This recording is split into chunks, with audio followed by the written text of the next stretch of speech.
করিমগঞ্জ জেলা যুব কংগ্রেসের সাধারণ সম্পাদক পারভেজ মুন্সী দীর্ঘদিন থেকে কংগ্রেস সংগঠনের সাথে যুক্ত। একসময় পাথারকান্দি প্রাক্তন কংগ্রেস নেতা শচীন সাহুর অতি ঘনিষ্ঠ ছিলেন পারভেজ। আজকের দিনে নিজে সমাজের জন্য কিছু আগ্রহ প্রকাশ করেছেন যুব কংগ্রেসের যুব নেতা পারভেজ মুন্সী। এবার তার ইচ্ছে আজিমগঞ্জ থেকে জেলা পরিষদ নির্বাচনে প্রতিদ্বন্দ্বিতা করার সকলের সহযোগিতা কামনা করেন তিনি। পারভেজ এর এই বিষয়ে আত্মীয় স্বজনরা জোর করেছেন, সর্বপ্রকার সহযোগিতা করেছেন, সংগঠনের ভাই বন্ধুরা ও সমর্থন করেছেন। তাই তিনি এবারের পঞ্চায়েত নির্বাচনে আজিমগঞ্জ জেলা পরিষদে লড়তে পারেন যদি কংগ্রেস তাকে প্রার্থী করে। শিক্ষিত যুবক পারভেজ এর সাংগঠনিক অভিজ্ঞতার পাশাপাশি ভালো একজন বক্তা ও বটে। যে কোনো মানুষের আপদ বিপদে ডাকলে তাকে পাওয়া যায়।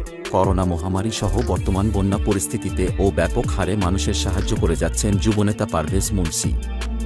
সকলের আশীর্বাদ ও সহযোগিতা কামনা করেছেন পারভেজ মুন্সী।